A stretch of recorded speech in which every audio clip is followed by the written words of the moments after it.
Welcome to Tiny Garage Fabrication, the show where I either make it or break it. Today, we're taking a field trip.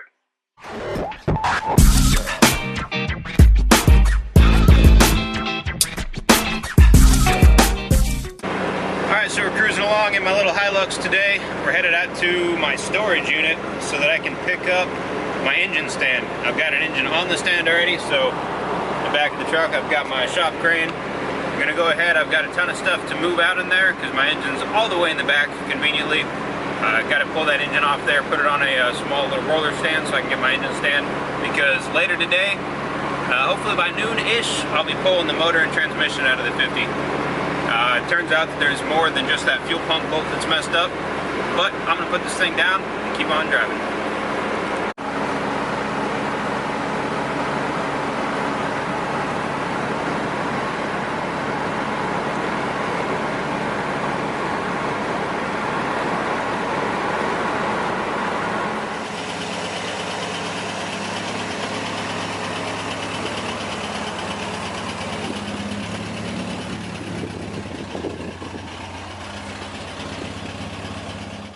So I know that I've said I've got a lot of cool builds coming up in the future.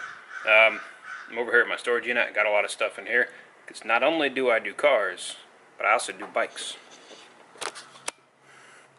So probably hard to get a good shot. I'm sure the lighting sucks, but there's a few projects. I got a 73 CB750. It's my 77 KZ1000.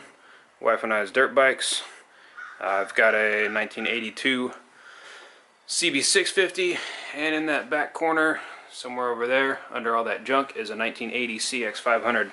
So pretty much the three Hondas are going to be cafe racers. The KZ1000 is already built. She's a nice little chopper that I built, a long time ago. And the dirt bikes we just take out and get crazy on. But this place is a freaking disaster. I store my extra body parts, so there's the rest of the 50 Ford. It's all along the wall. I've got an engine way in the back over there, and that's on the engine stand that I need to get. So I gotta get to work.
Alright, well, that probably could have been worse. While I was in there, I went ahead and rearranged a whole bunch of stuff.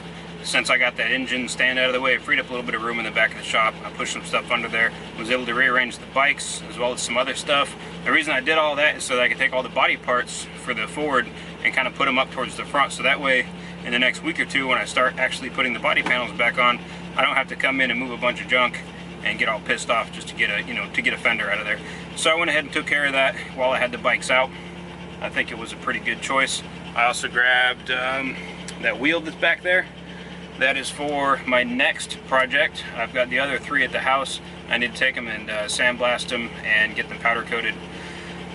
Well, I need to sandblast them and powder coat them. I don't get things done, I actually do them myself. But that's going to be done sometime next month in May, and then I'll get started on that project hopefully in June. That's going to be a really cool one. The wheels are going to be, you know, odd. Maybe a strange choice, I don't know.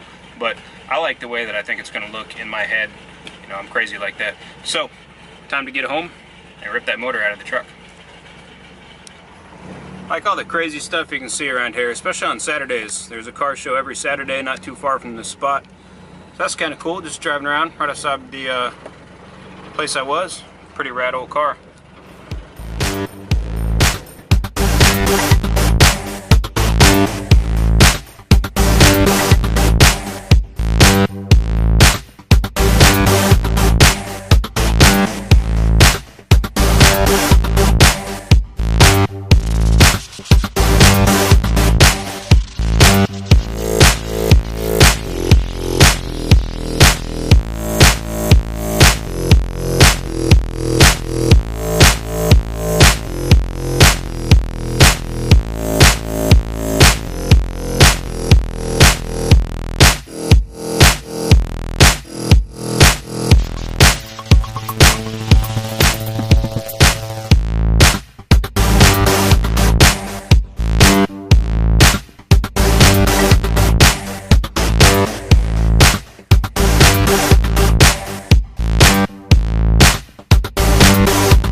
The engine on the stand, got to rotate it on the side. I'm going to go ahead and I'm going to get to this bolt right here.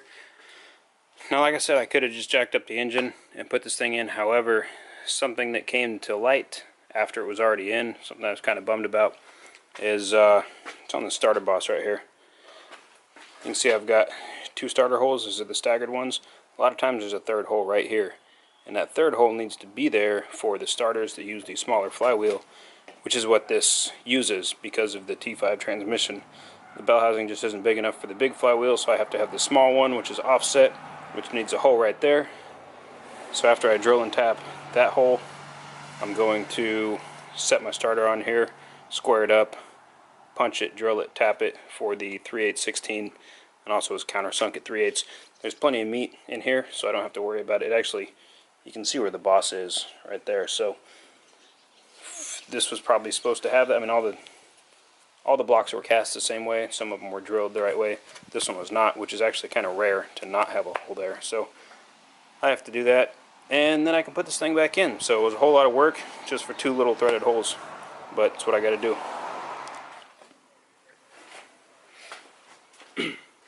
Okay, so I've made use of a couple of resources here. I put the fuel pump plate on just so that I could kind of center where that hole needs to be. I used a drill block. It's a little guide. This kept the bit straight up and down as I was going through it. Just kind of like that. And I drilled and drilled until I felt it go all the way through the bolt. Now I'm going to use the spiral type extractor and see if it works. I've got this chucked into a nice little bit holder. It's got a hex on the back there. So look at that. It's already out. Thing popped right out. So, you know, not too big of a deal, not too hard of a fix. I mean, I've seriously been doing this for maybe 4 or 5 minutes. But I got the broken stud out. Now I can put the fuel pump in for real. Next, I have to continue flipping the motor upside down, and I got to get to that starter hole. Alright, so here's the starter that I went with. This is one of Summit's mini starters. Now it's got 2 sets of holes on it because it can be used for the small flywheel or the big flywheel. By small and big, I mean 153 tooth or 168 tooth. Now, as you can see, my block does not have the hole right there. It needs to be in this one. So what I'm going to do is I'm going to line this thing up as well, not flush, but parallel with the back of the block. And then I'm going to either drop a transfer punch down there and punch the hole, or I'll just get my 3/8 drill bit and I'll tighten this all the way down, and maybe get another clamp in here just to make sure it's solid, and then use my 3/8 drill bit. The ones that I have a pilot tip and like a flat end on them, because the first like 1/4 inch of these holes are countersunk all the way to 3/8, because of the way the nuts are. So here's a Chevy starter nut. See that knurled end right there? Well, that knurled end drops into the actual block, and that's what helps keep this thing from rotating or moving. You know, because there's just a tiny bit of play like that. Well, when it's bolted down and when that knurled end goes into the block, it's actually, the knurling expands the width of the thread a little bit, so it helps make it a little bit tighter. So I'm going to counterbore that just a tiny bit. You can see it goes in, you know, just a little bit. So I'm going to go ahead and counterbore that to 3/8, then drill the rest to 5/16, then tap it with a 3/8/16 thread. So there's a whole lot of stuff to do here. I'm gonna get started on it. Wish me luck.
Well, that was a real pain in the butt, but I got it in, so it's on there. It's bolted on strong. Now it's not, my drill bit walked on me a little bit. It's not absolutely perfect. I think it'll still be fine, but we'll see. I mean, when I get the flywheel on, I'll measure it. You know, you pull the gear out and you see how much room there is between those teeth. And if it runs too close because it comes in this way, then I can shim this outer point, which will effectively rotate the starter away from the flywheel. So if I need to, I'll shim it there, or I'll shim the entire thing. The thing came with a couple of shims, so we'll see how it works. But there it is, and now to make sure I have clearance for the headers, I can still rotate the starter itself in this plate. There's a couple of positions here. So, guess I'll see how it works. Okay, so pulling the engine and transmission, like I said in the last video, really was a good thing. So one other thing it allowed me to do is, after I had put this setup in, I had this drain hose running out through here, and so it came up and it kinked pretty sharp, and it came out, and then it ran around and it bolted on right here, and so, you know, the drain valve was, or the bleed valve was like that. The thing is, the top of this bleed valve wasn't higher than the top of that S-curve, so it would have been very inefficient at bleeding. So I went ahead and I marked out where it looks like it should come through, and I went ahead and I drilled a hole in the bell housing, and now I can put the bleed valve something like this, you know, maybe up on the firewall or something, but it's going to be a better system overall. So besides doing that, besides fixing the fuel pump and the starter, I also got a chance to get this put in and grind the clearance in that big batwing looking thing that comes over here. So now I'll actually be able to plumb my heater. So like I said, it's not all bad. Well, that was a fun day. We went on a field trip. I pulled a motor, I drilled and tapped some holes, I fixed some plumbing issues, and when you weren't looking, I put the motor back in. Super cool. So, thanks for hanging out with me today. Got more stuff on the books. I gotta stop talking to you because I got work to do. If you like what you saw, please subscribe, throw me some comments, and smash that like button. Thanks everybody. Let's keep building cool stuff, and we'll see you next time.